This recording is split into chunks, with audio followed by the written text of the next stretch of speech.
지난 성경 21장 15절로 17절 말씀입니다.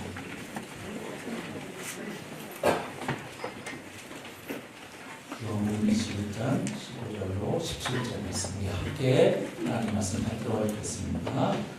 그들이 조각 먹은 후에 예수께서 시몬 베드로에게 이르시되 요한의 아들 시몬아 내가 이 사람들보다 너를 더 사랑하느냐 하시니 이르되 주님이라고 하나이다. 내가 주님을 사랑하는 줄 주님께서 아시나이다. 이르시되 내 어린 양을 먹이라 하시고 또 두 번째로 이르시되 요한의 아들 시몬아 내가 나를 사랑하느냐 하시니 이르되 주님이라고 하나이다. 내가 주님을 사랑하는 줄 주님께서 아시나이다. 이르시되 내 양을 치라 하시고 세 번째 이르시되 요한의 아들 시몬아 내가 나를 사랑하느냐 하시니 주께서 세 번째 네가 나를 사랑하느냐 하시므로 베드로가 인심하여 이르되 주님 모든 것을 아시오매 내가 주님을 사랑하는 줄 주님께서 아시나이다. 예수께서 이르시되 내 양을 먹으라. 아멘. 자리에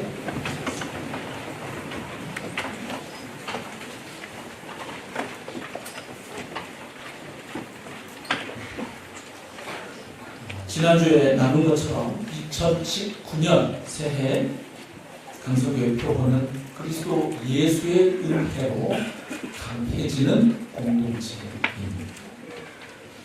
우리가 왜 예수 그리스도 안에 있는 그 은혜 가운데 강해져야 하는지, 그리고 은혜 안에서 강건해진다는 것은 도대체 무슨 의미인지, 그리고 은혜 안에서 강건해지기 위해서 우리가 집중하고 힘써야 할 것은 무엇인지에 대해서는 지난주에 이미 함께 말씀을 나누었습니다. 이제 오늘부터는 주님의 은혜로 말미암아 강건해진 사람들을 성경에서 실제적으로 살펴보려고 합니다. 오늘은 첫 번째로 베드로를 보도록 하겠습니다. 잘 아시는 것처럼 오늘 본문에 나오는 베드로는 예수님의 12제자 가운데 한 사람이었습니다. 그리고 12제자 중에서도 자타가 인정하는 수제자, 말하자면 으뜸 제자였던 사람입니다. 베드로는 원래 갈릴리에서 물고기 잡는 어부로 살아가는 사람이었죠. 그런데 어느 날 자신의 인생에 찾아오신 예수 그리스도를 만나고 나서 그는 배와 그물을 다 버려두고 자신의 인생에 찾아오신 그 예수를 따라 나섰던 인물입니다. 그래서 물고기 잡는 어부에서 사람 낚는 어부로 전환된 사람이었습니다. 베드로는 이제 지난 3년 동안 예수님을 따라다니면서 참으로 많은 것을 보았고 경험했습니다. 예수님의 입을 통해서 증거되는 그 놀라운 하나님 나라의 복음을 그는 들었습니다. 그리고 예수님께서 능력으로 행하시는 그 수많은 기적과 표적들을 직접 목격했습니다. 또한 다른 제자들과 함께 전도 훈련을 나갔을 때, 그래서 주님이 전하라고 하신 하나님 나라를 선포했을 때 하늘의 은혜와 능력이 함께함으로 병자들이 치유되고 귀신들이 쫓겨나가는 것을 베드로는 경험했습니다.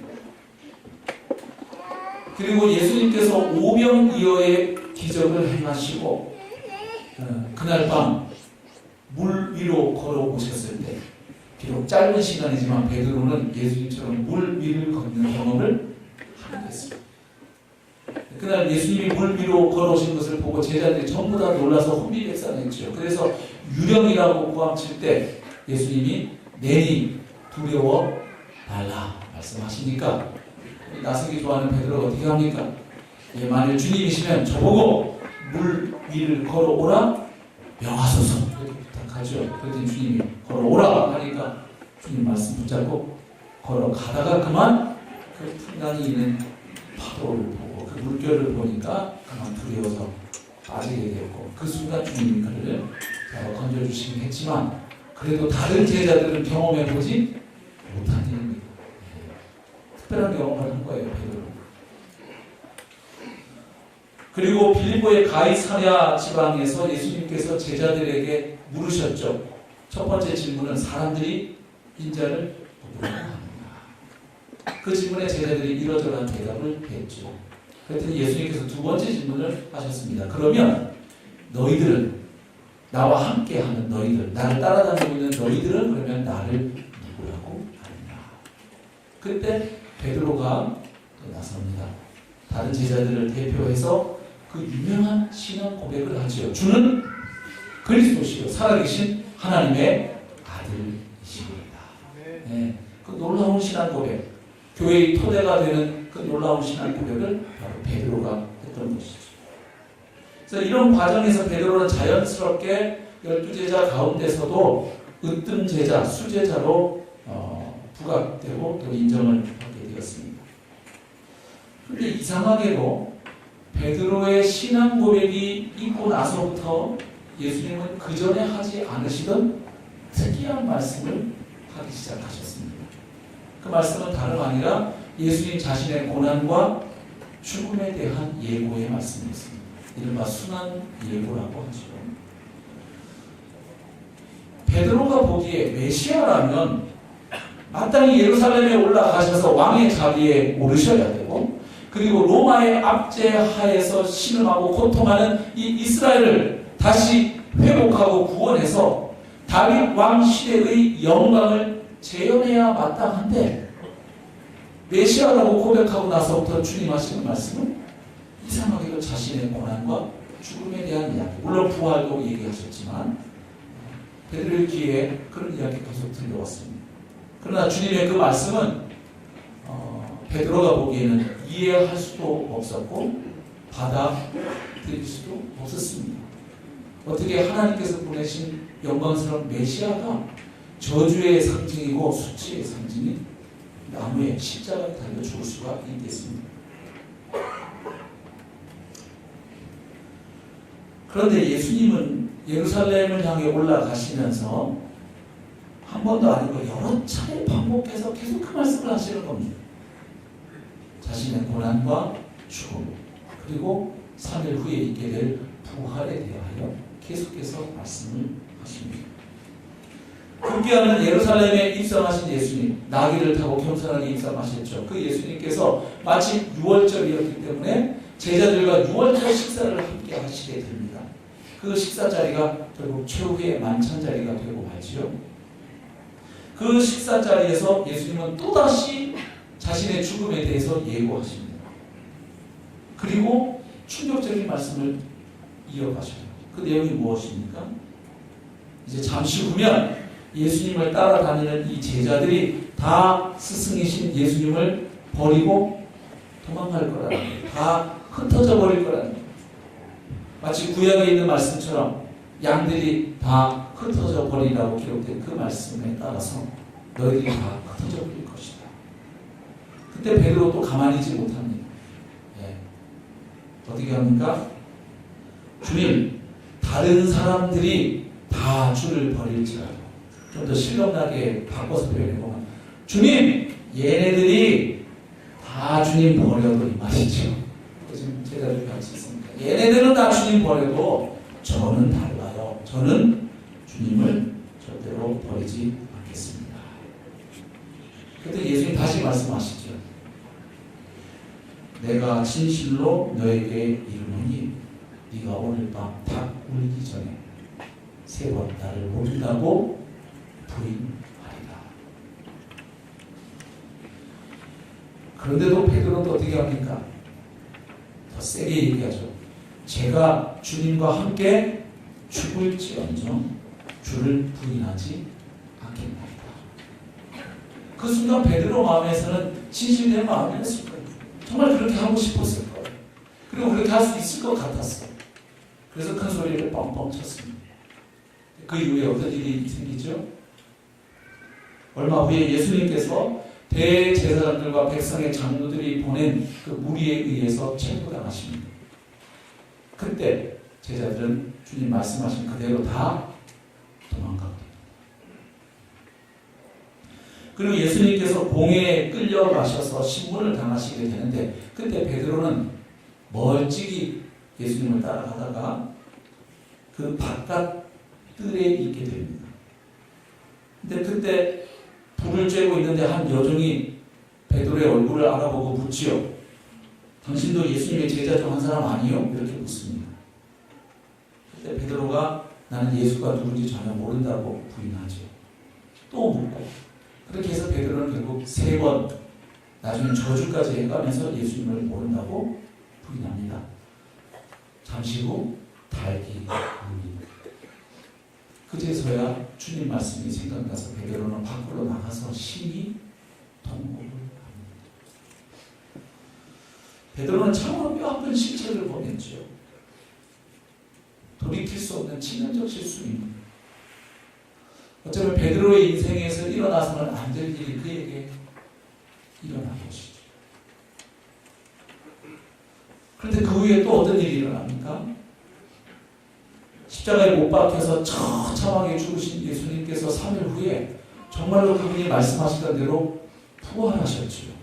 그리고 부활하신 주님이 제자들을 찾아오십니다.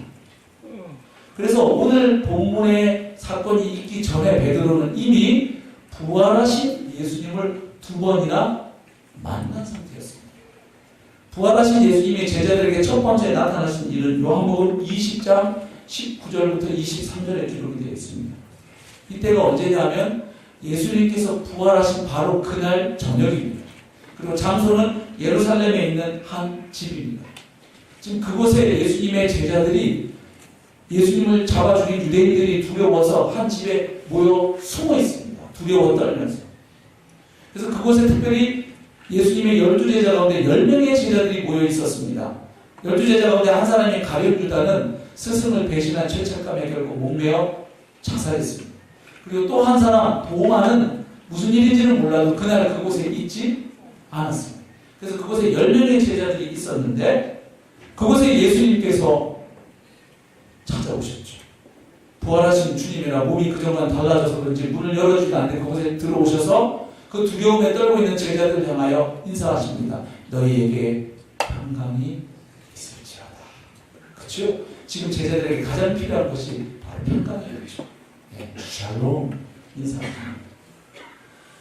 그리고 나서 주님은 자신의 손과 옆구리를 제자들에게 보여주십니다. 예수님의 부활이 분명한 사실임을 보고 믿게 하려는 주님의 인도이었죠. 이렇게 베드로는 그날 부활하신 주님을 한번 만나뵈었습니다. 자, 예수님께서 제자들에게 2번째 나타나신 일은 요한복음 20장 24절부터 29절에 또 기록이 되어 있습니다. 이날은 예수님께서 부활하신 지 8일째가 됩니다. 8일이 지난 때입니다. 이번에는 다행히 동화도 함께 있었습니다. 그래서 예수님 역시 나타나셔서 제자들에게 동일한 인사를 하시죠. 너희에게 평강이 있을지어다. 인사하시고 나서 도마에게 콕 찍어서 말씀을 하십니다. 뭐라고 말씀하십니까? 도마야, 너의 손가락을 이리 내밀어서 내 손을 잡아보고 그리고 또 옆구리에 넣어봐라. 그렇게 해서 믿음 없는 자가 되지 말고 믿는 자가 되라. 이렇게 말씀하세요. 주님이 이렇게 하시는 이유가 있죠. 왜요? 첫 번째 부활하신 주님을 만난 다른 제자들이 그날 그곳에 없었던 도마를 만났을 때 뭐라고 얘기합니까? 우리가 부활하신 주님을 만났다. 근데 이 도마의 반응이 어땠습니까? 이보게들 정신들 좀 차려. 죽은 사람이 어떻게 다시 살아날 수 있단 말이야. 당신들이 뭔가 헛걸 본 것 같아. 그러면서 뭐라고 덧붙입니까? 내가 내 손으로 그 예수님 못 박힌 손가락 여기 그 자국 내가 한번 만져보고 그 창에 찔리신 옆구리 내가 내 주먹 넣어보기 전에는 나는 믿지 않겠노라. 믿기 어려워. 믿을 수가 없어. 믿기 힘들 것 같아가 아니고 그렇게 해보기 전에는 믿지 않겠다. 상당히 의지적인 말입니다. 안 믿겠다는 거죠. 그걸 아시는 주님이 이제 동화 앞에 나타나셔서 그래, 그럼 네가 말한 대로 뭐 그렇게 하고 그렇게 해서라도 네가 믿음 있는 자가 됐으면 좋겠다. 그때 동화가 어떻게 반응합니까?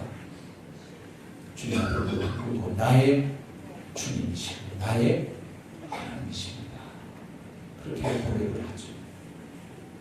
그럼 이렇게 보면 결국 오늘 본문에 나오는 베드로는 오늘 사건 이 일이 있기 전에 이미 부활하신 예수님을 두 번이나 만난 상태임을 알 수 있습니다. 그런데도 요한복음 21장 1절부터 3절을 보면 베드로는 부활하신 예수님의 증인으로 살고 있지 않습니다. 그는 다시 예수님 만나기 전에 하던 그 일, 갈릴리 호숫가에서 물고기 잡던 그 일을 하러 다시 갈릴리로 갔습니다. 근데 가도 혼자 안 가고 꼭 이렇게 리더십 있는 사람은 사람을 끌고 다닙니다. 혼자 조용히 나는 얼마 전 스승이신 예수님을 3번이나 부인하고 했으니 나는 더 이상 예수 제자로 살 자격은 이미 잃어버렸다. 안 되겠다. 조용히 사라져야지.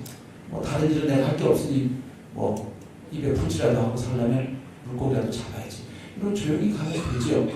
근데 어떻게 합니까? 다른 제자들 만나서 나는 물고기나 잡으러 가란다. 이렇게 합니다. 그랬더니 다른 제자들도 지금 뭐 별로 그렇게 그닥 아직 믿음이 이렇게 확고한 상태가 아니잖아요. 그러니까 어떻게 해요? 예, 형님 가시면 우리도 갈랍니다. 그래가지고 지금 6명이 붙었어요. 그래서 오늘 본문에 보면 7명의 제자가 갈릴리 호숫가에서, 요한복음은 디베랴 호숫가라고 되어 있죠. 누가복음에는 게네사렛 호숫가, 다 같은 곳이에요. 바로 그곳에서 물고기를 잡고 있습니다. 근데 웬일인지 밤새도록 한 마리도 안 잡힙니다. 아마 처음에 이렇게 생각했을 때 베드로, 내가 3년 동안 물고기 안 잡고 사람 낳는 업으로 살았더니 이거 좀 스럽네. 그렇지, 이게 좀 그럴 수도 있지. 근데 그것도 한두 시간이 걸렸죠. 밤새도록 던지는데 안 잡힐 수가 있나요? 여러분 과거에 학창시절 공부했던 기억을 떠올려 보십시오. 100점 맞기가 어렵습니까? 빵점 맞기가 어렵습니까? 빵점이 어려운 거예요. 100점도 어렵지만 공부 진짜 열심히 하면 어떤 과목은 100점 나와요. 근데 빵점은 어려운 게 연필 굴려가지고 아무렇게나 찍어도 10점은 나오고요. 그것도 불안하면 1, 2, 3, 4 중에 하나를 선택해서 쫙 기둥 세운다고 그러거든요. 기둥을 하나 세우면 25%는 걸려요. 국가시험으로. 물고기가 많이 잡히는 날도 있겠고 적게 잡히는 날도 있겠죠. 근데 어떻게 한 마리도 안 잡히나? 이것도 기적이죠, 사실. 그렇게 밤새 아무것도 못 잡고 이제 지쳐 있는데, 그때 아직 날이 다 밝기 전인데 저 바닷가에 한 낯선 사내가 서 있습니다. 근데 그 사내가 묻죠. 물론 제자들이 이때까지 그분이 예수님이신 줄 알아보지 못합니다. 날이 어두워서 그런 것도 있겠고, 또 요한복음에서 밤은 많은 경우에 사람들의 영적인 상태를 암시하는 단어로 쓰이기도 해요.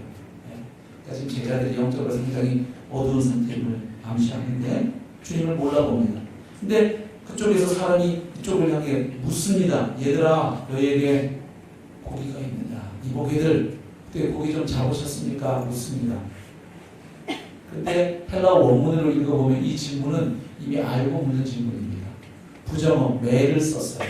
그래서 헬라어에서 의문문에서 부정어 오를 쓰지 않고 매를 쓰게 되면 부정의 대답을 기대하고 묻는 질문이에요.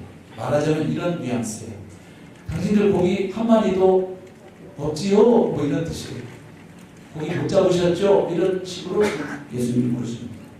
제자들이 대답합니다. 예, 고기 없습니다. 희한하게 오늘은 한 마리도 못 잡았습니다. 그때 다시 예수님이 말씀하시죠. 그물을 배 오른편에 던져보시고 그러면 잡게 될 것입니다. 아니 밤새도록 그물 여기저기 다 던져봤을 거 아니에요. 이미 제자들 배 오른편에도 던져보고 왼편에도 던져보고 앞쪽으로 뒤쪽으로 깊은데 얕은데 다 해봤을 거 아니에요. 무시할 수도 있는데 어떤 힘에 이끌렸는지 예수님이 말씀하신 대로 그물을 던집니다. 놀랍게도 잠시 후에 그물을 들 수 없을 정도로 많은 물고기가 잡힙니다. 그리고 나중에 세어보니까 물고기가 153마리였다는 것을 알게 됐죠. 이 순간 아주 영민한 요한이 저분이 누구인지를 알아차립니다. 아, 주님이 오셨구나. 그래서 요한이 베드로에게 형님 주님이신 것 같다 얘기하죠. 그 말을 듣자마자 베드로가 어떻게 행동합니까? 물고기 잡느라고 옷을 벗고 있었는데 겉옷을 두르고 바다로 첨벙 뛰어듭니다. 예, 이미 배는 이제 한 물가에 그 바닷가에 한 90여 미터까지 이제 접근한 상태니까 뛰어내려서 첨벙 주님을 향해서 정신없이 달려듭니다.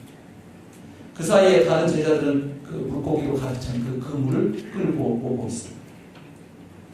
그렇게 정신없이 육지에 올라오니까 어떤 상황이 준비되어 있나요? 예수님께서 숯불을 피워내고 기다리십니다. 그리고 그 숯불 위에 떡과 생선이 놓여 있습니다. 예수님께서 지금 잡은 생선도 좀 가지고 오라고 말씀을 하시죠. 그리고 나서 주님 제자들에게 말씀하시기를 이리 와서 조안을 먹으라고 그 아침 식사 자리에 초대해 주십니다. 밤새 물고기 한 마리도 못 잡고 얼마나 지쳐있고 탈진해 있었겠어요. 배가 고팠겠어요. 그런데 주님께서 따뜻한 불을 피워놓고 음식까지 준비해놓고 계셨던 것이죠. 그리고 더 놀라운 것은 말씀을 보면 예수님께서 친히 떡을 가져다가 제자들에게 주십니다. 음식만 준비해놓은 게 아니라 서빙까지 해주시는 거예요. 그리고 생선도 그렇게 하셨다고 기록하고 있습니다. 이 상황에서 베드로는 무슨 생각을 했을까? 생각이 복잡했겠죠. 주님이 저 밥을 먹고 나면 나를 잡으시면 왜 오신 겁니까? 아니 우리 여기 물고기 잡으러 온 거는 어떻게 하셨지? 누가 찍은 거야? 무슨 생각했을까요? 아니면 또 베드로 입장에서 숯불 봤을 때 가슴이 쿵 했을지도 몰라요? 요한복음 18장에 그 베드로가 대제사장 뜰에서 예수님 모른다고 부인했던 곳이 바로 어디였어요? 그 숯불 옆이었죠. 뭐 보고 놀란 것은 뭐만 보고 놀란다고 그랬죠? 숯불을 보는 순간 쿵 했을지도 모르죠. 하여튼 무슨 생각으로 밥을 먹었는지 모르지만 밥을 먹었어요. 밥을 다 먹고 나니까 예수님께서 시몬 베드로에게 질문하십니다. 근데 베드로를 부르는 이름이 특별하죠. 요한의 아들 시몬아. 3년 전에 예수님이 베드로 만났을 때 부르셨던 이름이에요. 그때 베드로 만나고 예수님 뭐라고 말씀하시냐면 요한의 아들 시몬아 네가 장차 게바라고 불려질 것이다. 게바는 아람어고 헬라어로 하면 베드로예요. 반석. 그러니까 자연스럽게 3년 전 주님이 자기를 불러주셨던 그날의 추억을 돋게 하는 호칭이죠.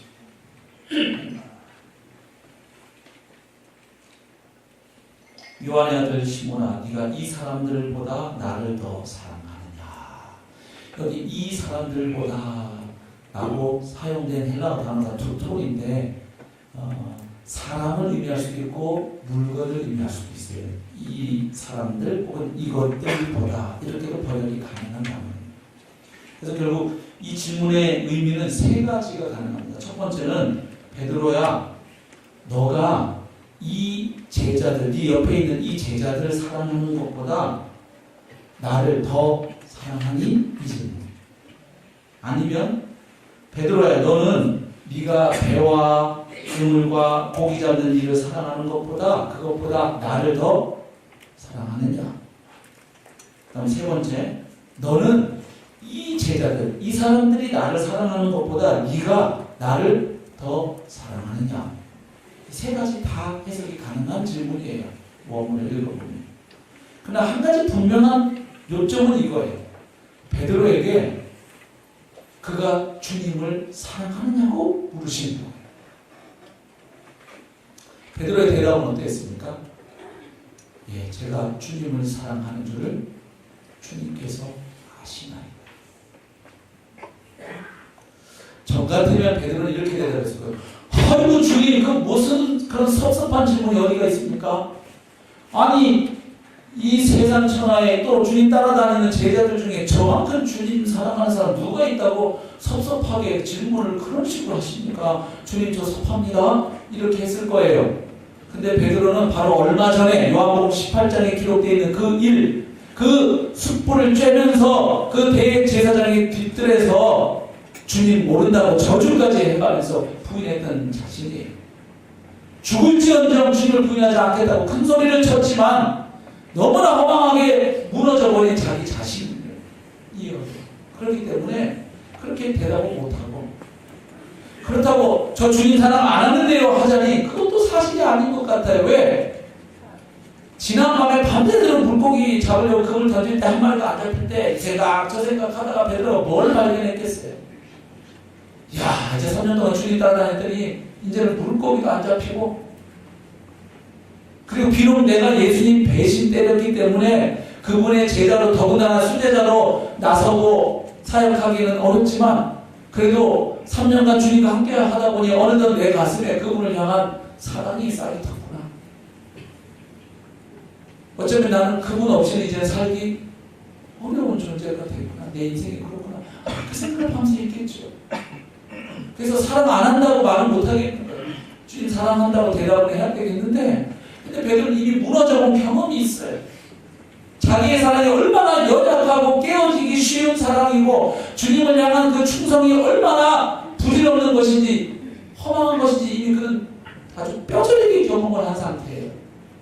그래서 사랑한다고 대답은 해야 되겠지만, 주님, 제가 주님을 사랑하는 것도 주님 알고 계시고, 그러나 그 사랑이 저를 향한 주님의 사랑에 비하면 얼마나 부끄럽고 부족하고 연약하고 깨어지기 쉬운 사랑인 것도 주님은 아십니다. 제가 주님 3번 부인할 것도 이미 다 아셨던 주님 아십니까? 근데 제 마음에 주님을 향한 사랑이 어떤 사랑인지 주님 누구보다 잘 아시지 않습니까? 대답합니다. 베드로가 대답하니까 주님 말씀하시죠. 내 어린 양을 먹이라. 그리고 주님 2번째 또 물으세요. 베드로는 또 대답해요. 그랬더니 예수님 또다시 내 양을 치라. 예수님께서 3번째 또 똑같은 질문을 하십니다. 그러니까 오늘 본문에 보면 베드로가 마음에 근심이 생겼어요. 왜죠? 아, 주님이 내 말을 안 믿으시는가 보다. 이래서 근심이 생겼을까요? 본문을 잘 읽어보시면 3번째 질문하시니까 이렇게 되어 있어요. 뭐겠어요? 지금 주님이 베드로에게 너 나 사랑하냐고 묻는 장소가 지금 어디예요? 숲 옆이에요. 바로 얼마 전 그 숲을 째다가 자기가 예수님 모른다고 몇 번? 3번 부인했어요. 근데 주님이 딱 그 장소를 재현해놓고 숯불을 펴놓고 지금 3번 물으시는 거예요. 베드로 마음이 어려워진 거예요. 자신의 실패가 떠오른 거죠. 그러나 물으시니까 3번째 기도를 했죠. 그랬더니 예수님이 또다시 내 양을 먹이라고 말씀하십니다. 그리고 나서 한 말씀을 더 하셔요. 저희가 읽지는 않았는데 18절 보면 내가 진실로 진실로 너에게 이르노니 네가 젊어서는 스스로 띠띠고 원하는 곳으로 가는 거냐. 너 젊을 때는 네 하고 싶은 대로 살았지. 그 말이에요. 그런데 늙어서는 네 팔을 벌리니 다른 사람이 네 팔을 벌릴 거라. 남이 너에게 띠띠고 원하지 아니하는 곳으로 데려가리라. 이 말이 좀 애매모호하니까 19절에 요한복음 저자가 아예 해석을 하는 것 같죠. 이 말씀을 하시면 베드로가 어떠한 죽음으로 하나님께 영광을 돌릴 것을 가르치십니다. 베드로도 예수님처럼 십자가에 달려서 순교하게 될 것을 주님이 미리 말씀해 주셨다는 거죠. 이날 주님을 만난 이후로 베드로는 놀랍게 변화됩니다. 베드로의 그 변화된 모습을 우리는 사도행전에서 확인할 수 있어요. 이 주님이 찾아오신 이 사건이 있고 나서, 그리고 얼마 후에 오순절 성령 강림의 역사를 경험한 후에 베드로는 그 전과 완전히 달랐어요. 정말로 강건한 사람으로 나타납니다. 그러면 도대체 이날 베드로가 깨닫고 경험했던 그 은혜가 무엇이었을까? 도대체 베드로는 이날 이 사건을 통해서 어떤 은혜를 경험했기에 그토록 연약하고 성급하고 충동적이고 잘 무너졌던 베드로가 어떻게 그렇게 견고한 그리스도의 군사가 되어 복음 사역을 위해 놀랍게 쓰임받고 그리고 마침내 순교까지 할 수 있었을까? 이날 베드로가 경험한 은혜는 몇 가지로 생각되거든요. 첫 번째는 실패한 자신, 패배한 자신, 무너진 자신을 포기하지 아니하시고 다시 찾아오시는 주님의 은혜를 경험하죠. 포기하지 않는 주님의 사랑, 자기 사람을 사랑하시되 끝까지 사랑하시는 그 주님의 은혜를 베드로는 그날 경험했다는 것이죠. 베드로 입장에서 생각해 보십시오. 자기는 수제자임에도 불구하고 그리고 다른 제자들 앞에서 큰 소리를 뻥뻥 쳤음에도 불구하고 주님을 모른다고 3번이나 부인한 죄인입니다. 다른 제자들은 예수님 곁을 떠나고 도망은 갔지만 자기 힘으로 예수님을 부인하기까지는 안 했어요. 그런데 베드로는 그렇게 했답니다. 그리고 지금 상황이 이렇잖아요. 그 후에 부활하신 주님을 2번이나 만났음에도 불구하고 그는 또다시 물고기 잡으러 와 있는 상태예요.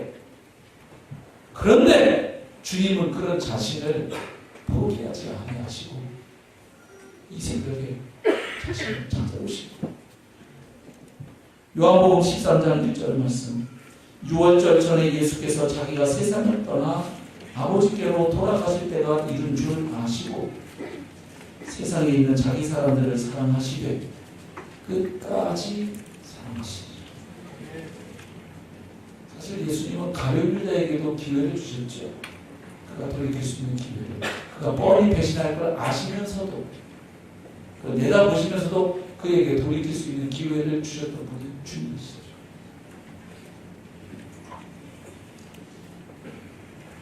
사람들은 포기하지. 사람들은 나에게 잘해주는 사람 사랑하고 좋아하고 나에게 못되게 군 사람 미워하지. 날 배신한 사람 버리지. 몇 번 사랑해주고 도와줘보다가 가능성이 없으면 포기하지. 심지어는 가장 끝없는 사랑을 주고가던 부모님들도 이따금씩 자녀를 포기할 때가 있지. 계속해서 말 안 들어먹으면 너는 내 자식 아니다. 호적에서 파버리겠다. 이렇게 하죠. 주님은 구원받은 자기 백성을 끝까지 사랑하시고 포기하지 않고 찾아오시고 어떻게 주님이 나 같은 놈을 찾아오셨을까? 두 번째로 베드로가 그날 경험한 은혜가 있죠. 처음 주님 만나서 그 주님으로부터 소명을 받던 그날의 감격과 설렘과 흥분과 기쁨을 다시 생각나게 해주신 은혜였죠. 오늘 보면 예수님께서 이 망가진 베드로, 실패자 베드로를 회복시키기 위해서 여러 가지 일을 하시는데 그 중에 하나 주님이 행하셨던 것이 물고기가 엄청나게 많이 잡히는 기적사건입니다. 그런데 오늘 본문에 나오는 이 기적사건은 3년 전에 베드로가 처음 주님께 소명받던 그날의 기적과 거의 비슷합니다. 3년 전에 베드로가 주님께 부름받던 그날의 기적은 누가복음 5장에 기록이 되어 있죠. 그래서 지금 그날의 사건과 오늘 본문에 나오는 사건은 여러 면에서 비슷한데 우선 장소가 똑같아요. 지금 요한복음 21장 1절에서 말하는 디베랴 호수나 누가복음 5장 1절에서 말하는 게네사렛 호수는 전부 다 같은 곳을 가리켜요. 갈릴리 호수의 별칭입니다. 일단 같은 곳에서 일어난 사건이죠. 그 다음에 그 사건이 일어날 때 앞에 있었던 상황이 비슷합니다.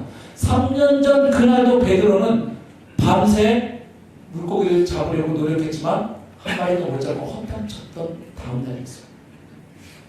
오늘 본문 사건도 그렇습니다. 제 개인적으로 믿기로는 베드로의 어부로서 베드로의 생애에서 물고기를 잡으러 갔다가 한 마리도 못 잡았던 건 여기 틀이었을 거라고 저는 생각해요. 피레미 한 마리 뭐라도 잡았겠죠. 다른 날. 그 다음에 예수님께서 그때 주신 말씀이 조금 다르지만 또 비슷해요. 3년 전 그날은 누가복음 5장 4절 보시면 깊은 데로 가서 그물을 내려 고기를 잡으라 이렇게 말씀드렸어요. 그리고 오늘 본문에서는 21장 6절 그물을 배 오른편에 던지라 그리하면 물고기를 잡으리라 이렇게 말씀하셨어요. 그리고 또 하나 공통점은 그때 또 3년 전에도 베드로는 우회됐던 주님 말씀에 순종했어요. 그때 주님 말씀 듣다가 감동받아가지고 뭐 반세대로 수고해도 잡은 것이 없지만은 말씀에 의지하여 내가 그물을 내리리다 이렇게 하고 실제로 내렸죠. 오늘 본문에서 뭐 그런 말을 한 건 없는데 어찌되었든 배 오른편에 그물을 내렸어요. 그리고 그렇게 순종했더니 결과가 엄청난 기적사건이었어요. 누가복음 5장 6절 7절 보면 그때 3년 전에 그날 그물이 찢어지고 배가 가라앉습니다. 너무 많은 물고기가 잡혔습니다. 그리고 오늘 요한복음 21장에서는 6절 보면 그물을 들어 올리기 힘들 만큼 많은 물고기가 잡혔습니다. 153마리였고 그리고 그물이 찢어지지 않았습니다. 그리고 이 기적의 의미는 분명하죠. 이 혼돈의 세대 물에 빠져 죽어가는 이 영혼들을 너가 건져내어 살리라는 의미죠. 성경에서 물의 가장 대표 이미지는 혼돈과 어둠의 세대예요. 그러니까 물고기를 물에서 건져내면 사실은 죽는 거죠. 근데 그걸 통해서 사람 낳는 어가 되라고 말씀을 하셨기 때문에 결국 이 물에 빠져 허우적거리고 죽어가는 인생들을 영혼들을 네가 복음을 통해 건져내고 구원하고 살리는 일에 쓰임 받으라는 주님의 초청이었죠.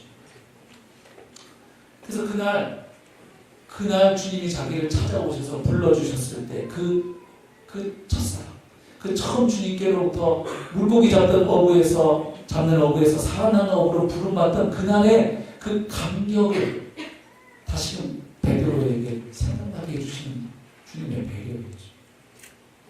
물론 그 안에는 이런 의미도 있었겠죠.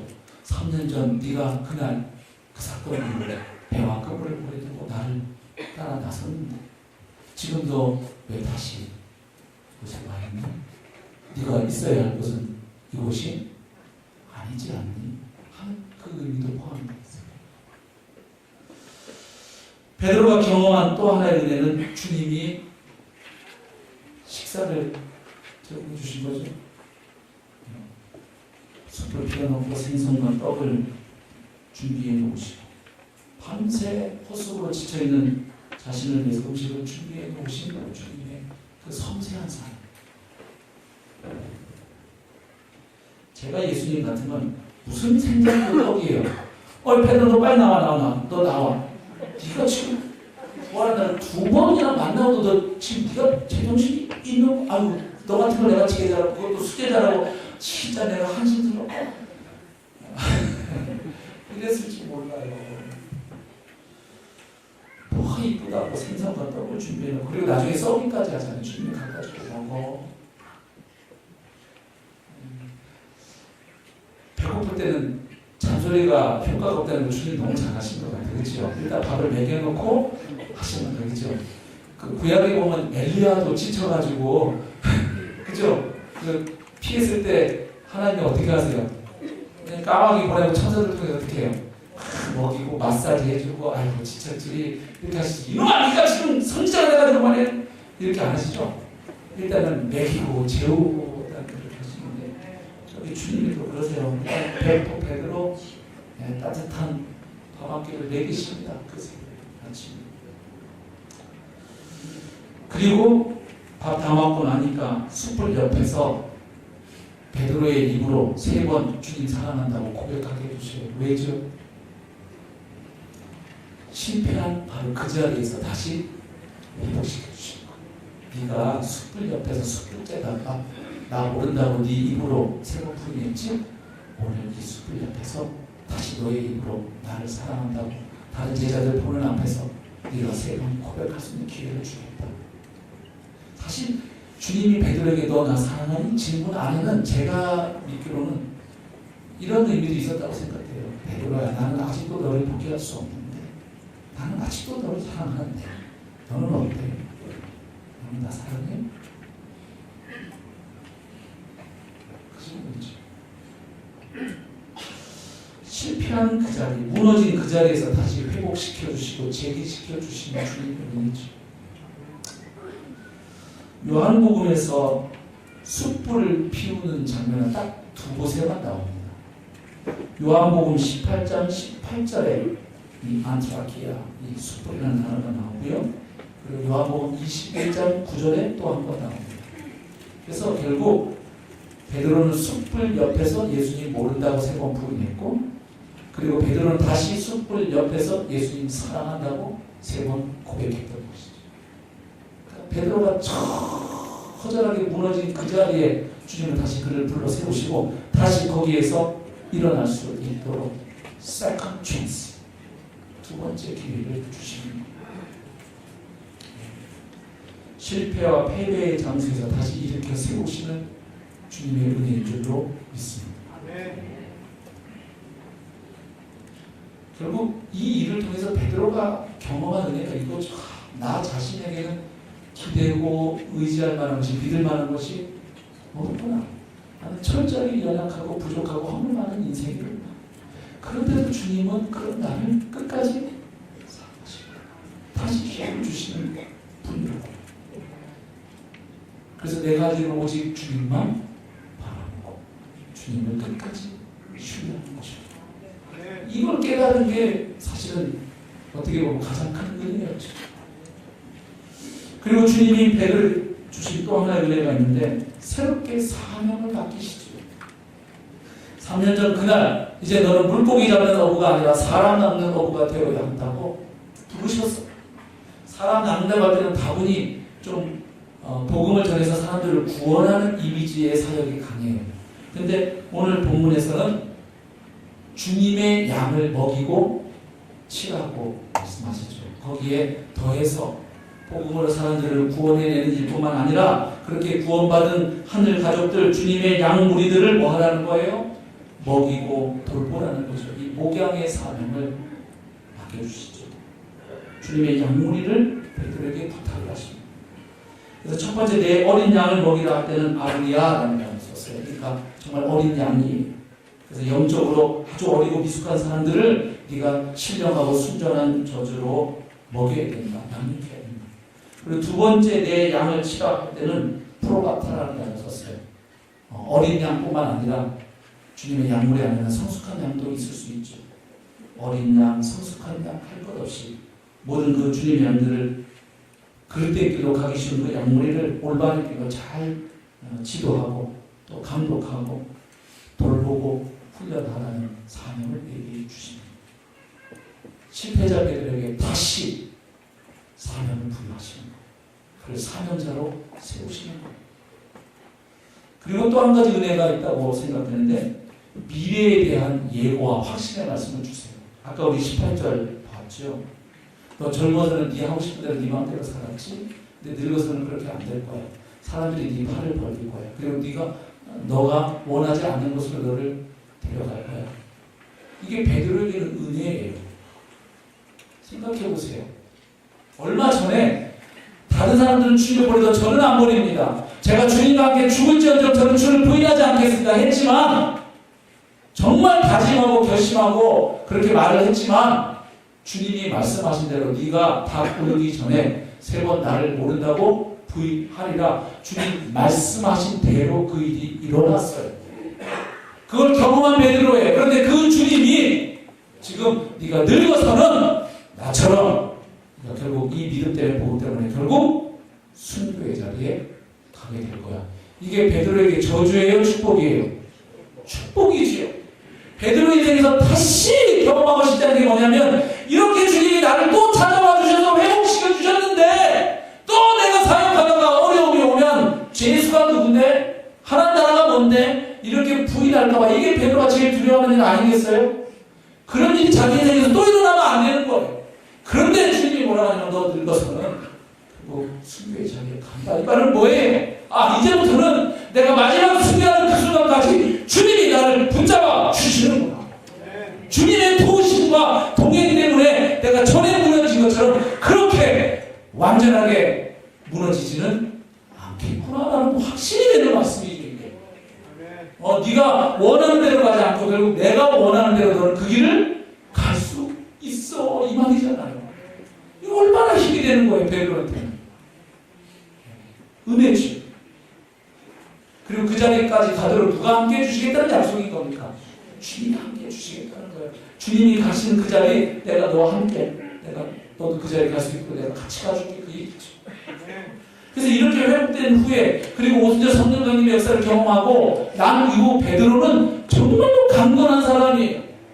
사도행전에서 우리가 그걸 확인할 수 있어요. 정말 그는 굳세진 사람이 되었어요. 막 이랬다 저랬다고 변덕 부리고 막 성급하게 활동하고 실수하고 자빠지고 그런 베드로가 더 이상 아니에요. 사도행전 2장에 보면 성령 충만해진 베드로가 설교하니까 3,000명이 회심하는 역사가 일어납니다. 모르겠어요. 복음서에 안 나와 있으니까 예수님 설교에서 3,000명 구원받고 돌아온 적이 있었는지 모르겠어요.